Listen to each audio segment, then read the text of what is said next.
welcome to this quick update from Magellan on the social media industry and TikTok. My name is Alyssa DeMarco, Investment Director, and I'm joined by investment analyst Claire Britton. Welcome, Claire.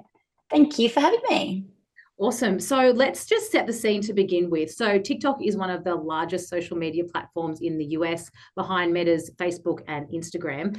Now, Claire, we spoke last year on Magellan Minutes on the shift from TikTok grabbing all those headlines from the viral dance challenges to getting that viral attention now because of its foreign ownership and the risk to national security. And then more recently this week, we saw President Trump intervene on the Supreme Court's decision to block TikTok in the US. So Claire, why is this latest news so important? So it's important for a number of reasons, but let me maybe just highlight three.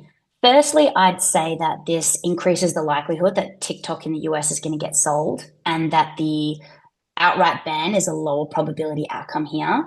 Secondly, I'd say that there's some positive read-through for Meta. And thirdly, I think just in terms of Trump, I think it really showed his priorities and his playbook and here the importance to him of popularity and public perception as well. Thanks for setting the scene there for us on what you're thinking. First, on that kind of social media side, what do you think it means for the industry more broadly? So broadly, I'd say what we're seeing is a narrowing of scenarios. And I think Trump and TikTok both showed their cards a little bit in the weekend just past. You know, from day one, TikTok's effectively had two options. Either you sell the US business so that it is no longer under Chinese control, or you face a ban. And for the entire time since this law was originally passed by Congress in April last year, TikTok's held a very firm position that it would not and could not sell the business and that it would instead choose to face a ban. And I think what we saw over the weekend just past is that neither Trump nor TikTok want to face that ban outcome. And so we think this moves towards a sale process and that we think Trump gets a sale done. Trump is quite the deal guy, isn't he, Claire? He loves a deal, and we think he'll get it done. I think the key uncertainty for us here is around what that sale actually looks like. You know, who it might go to, how much is actually going to be forced to sell by TikTok, by ByteDance, its Chinese owner, and what's included in that sale. And here I'm really talking about that addictive TikTok algorithm, the technology there, and the ad stack, the technology there as well. So there's a bit of uncertainty in how that plays out. And we think that that's where Trump might try and insert himself to influence the outcome there. In terms of what we think that looks like, you know, we're predicting between a $50 billion to $100 billion sale size. It really depends on what is actually included in that sale. We are erring towards there being a higher likelihood of the algorithm being included but in an augmented, slightly adapted way.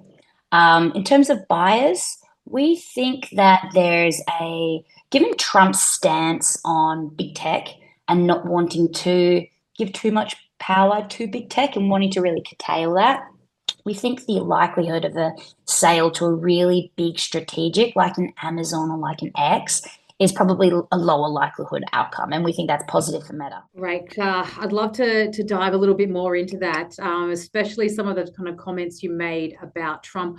What have you learned about Trump following kind of this series of events that we've seen? On Trump and his involvement, I would say I would liken it to an arsonist putting out the fire that he started and then being labeled a hero. You know, it was Trump who proposed the ban of TikTok in the first place in 2020, back during his first presidential term. He's since backflipped in part because of his growing popularity on the app. I think his involvement over the weekend and saving TikTok and pausing the ban that is effectively and should be in place as of January 19th has really played to his cards. It was a very impressive political stunt on his behalf. And there are 170 million Americans who are more pro-Trump as a result of it. Yeah, absolutely. Definitely that younger demographic as well is definitely a little bit more favorable Absolutely. on from that ban being taken off. So finally, Claire, to close out, we're invested in Meta. What's the impact?